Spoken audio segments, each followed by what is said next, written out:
తెలుగు అనే మాట వచ్చినప్పుడు తెలుగు కన్నడ అనేది ఈ మధ్యన బాగా వినిపించింది ఈ సీజన్ వరకు వచ్చేసరికి. అంటే కన్నడలో కూడా బిగ్ బాస్ నడుస్తుంది, అక్కడ కన్నడ వచ్చిన వాళ్ళని అక్కడ పెట్టుకోండి ఇక్కడికి అంటే తెలుగు బిగ్ బాస్ అనేది తెలుగు మాట్లాడడం కూడా చాలా తగ్గిపోయింది ఈ సీజన్లో. ఫస్ట్ నుంచి బిగ్ బాస్ కొన్ని స్టాండ్అవుట్ రూల్స్ ఉన్నాయి, గ్రూపిజం ఉండకూడదు. సెకండ్ థింగ్ ఏంటంటే తెలుగులోనే మాట్లాడాలి. లాస్ట్ సీజన్లో కూడా ఎవరు మాట్లాడినప్పుడు కూడా తెలుగులోనే మాట్లాడించాలి. బట్ ఈసారి దాంట్లో కన్నడ వచ్చింది, హిందీ ఇంగ్లీష్ ఎక్కువ వాడారు, అంతా వాడారు, తెలుగు తప్ప నుంచి అన్ని లాంగ్వేజ్లు వాడారు. సో ఇలా ఉంది, అది కొంచెం నెగిటివ్ వైబ్ వస్తుంది బయటికి బిగ్ బాస్ గురించి మాట్లాడినప్పుడు. దట్టు ఏంటంటే పృథ్వీ అండ్ మన నిఖిల్ ఇద్దరు కూడా మిగతా ప్రేరణ అండ్ యష్మిల సాయంతో కొంచెం తెలుగు వాళ్ళని టార్గెట్ చేశారు నామినేషన్స్ విషయంలో కానీ, లేదంటే వాళ్ళు డిమోటివేట్ చేయడానికి ట్రై చేశారని చెప్పి ప్రేక్షకుల్లో కొంతమంది అభిప్రాయం ఉంది. దానికి మీరేమంటారు? మీ అభిప్రాయం ఏంటి దగ్గరగా చూశారు కాబట్టి? సో అంటే లైక్ నేను లాంగ్వేజ్ అన్న కోణంలో అయితే అసలు చూడలేదు, నేను షోలో ఉన్నన్ని రోజులు. సో బయటకు వచ్చిన తర్వాత ఇట్లా జరిగిందన్న విషయం నాకు తెలిసింది. సో లాంగ్వేజ్ అన్న కోణం కంటే నేను చెప్పేది ఏంటంటే, సో ఆ పర్టికులర్ గ్రూప్ ఆఫ్ పీపుల్ ఎవరైతే ఉన్నారో, అంటే నేను క్వశ్చన్ చేసిన పీపుల్ పృథ్వీ, యష్మి, నిఖిల్, వీళ్ళు అంటే ఇప్పుడు చాలా మంది, ఇప్పుడు అవినాష్, రోహిణి కూడా వాళ్ళ ఫ్రెండ్స్ వాళ్ళే ఫేవరిజం చూపించుకునే వాళ్ళు.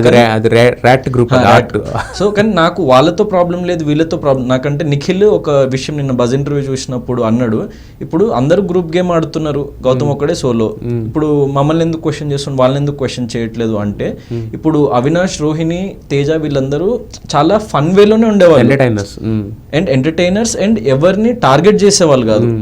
వాళ్ళలో అంత అంటే వీడిని ఇట్లా చేస్తే ఇట్లా అవుతుంది అని అంత ఎత్తుకు పై ఎత్తేసి ఒక కంటెస్టెంట్ ఇట్లా చేయాలి అట్లా చేయాలి అన్నంత మనస్తత్వం లేదు వాళ్ళ ముగ్గురులో, నేను అబ్జర్వ్ చేసింది.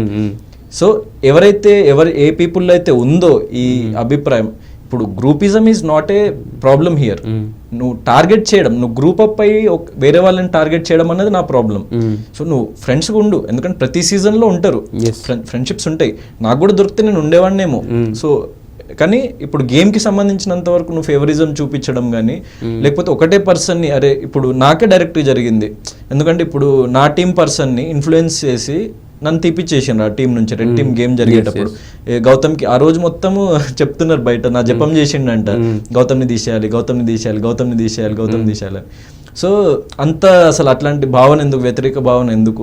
నేను ఎప్పుడు అట్లా చేయలేదు కదా.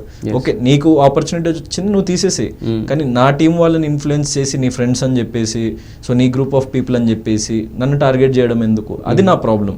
సో ఆ ప్లేస్లో నేనున్న వేరే పర్సన్ని టార్గెట్ చేసినా నేను ఆ క్వశ్చన్ చేసేవాడిని. నేను అవినాష్, రోహిణి వీళ్ళని ఎందుకు క్వశ్చన్ చేయలేదంటే, వాళ్ళు ఎవరిని అట్లా టార్గెట్ చేయలేదు.